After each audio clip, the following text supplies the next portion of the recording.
Hello আমার প্রিয় ছাত্রছাত্রী বন্ধুরা, আমি তোমাদের অমিতাভ স্যার। সবাইকে আমার YouTube channel practical and theory ক্লাসরুমে স্বাগত জানাচ্ছি।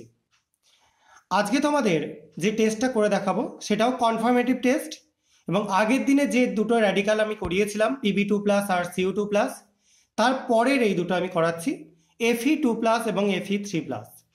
যদিও তোমাদের আলাদা করে Fe2+ না Fe3+ করতে বলে না, তাও আমি পুরোপুরি কিভাবে করতে হবে সেটা বলে দিচ্ছি।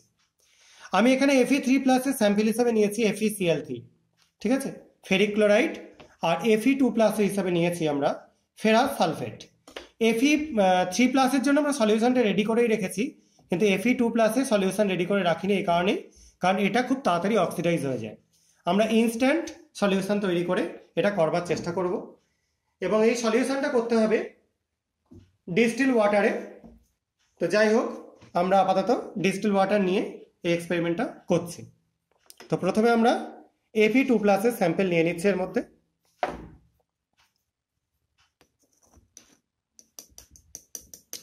এটা সল্টের কালার দেখেই তোমরা বুঝতে পারবে, দেখো, দেখতে পাচ্ছ নিশ্চয়ই। সল্ট বেশি পরিমাণ নেবে না, তাহলে কিন্তু তোমাদের এক্সপেরিমেন্ট করতে গিয়ে অনেক রকম সমস্যা আসতে পারে। এটা সল্টের সলিউশন আমরা করে রাখলাম একটা, এটা Fe2+ এর সলিউশন থাকলো, এবং এটা খুব তাড়াতাড়ি আগে এক্সপেরিমেন্টটা করে নিতে হবে। আর একটা টেস্ট টিউবের মধ্যে আমরা Fe3+ কিছুটা নিয়ে নিচ্ছি।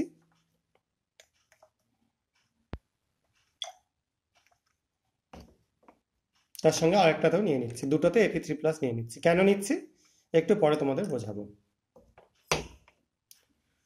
আমি আরো একটা টেস্ট টিউব এমনি নিয়ে নিচ্ছি তোমাদের Fe2+ এর একটা বিশেষ বৈশিষ্ট্য বোঝানোর জন্য।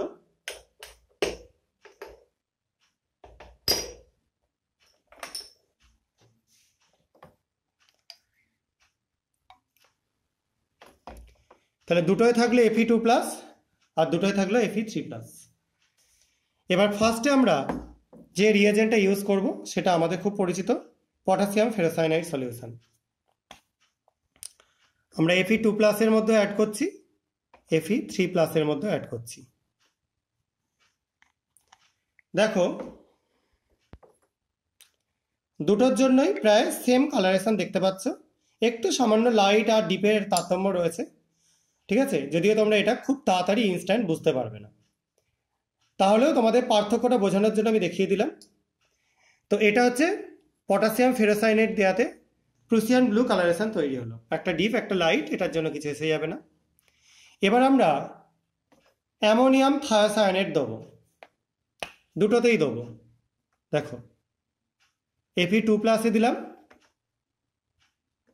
Fe3+ দিলাম। এবার তোমাদের কাছে এনে দেখাচ্ছি, দেখো, Fe3+ এর জন্য রেড কালারেশন হয়ে গেল, কিন্তু Fe2+ এ কোনো কালার চেঞ্জ হলো না।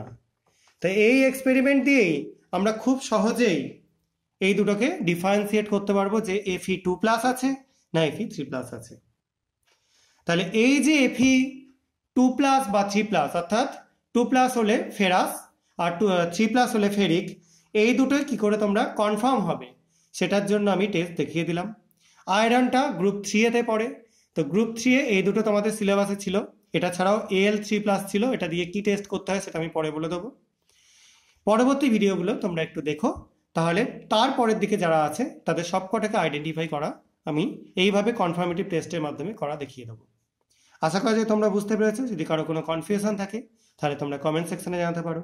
আর এই ভিডিওগুলো ভালো লাগলে আমার চ্যানেলটা সাবস্ক্রাইব করো, ভিডিওগুলো লাইক এবং শেয়ার করে আমার পাশে দেখো। আজকের মতো এটুকুনি, সবাই খুব ভালো থাকবে, সাবধানে থাকবে, বাই।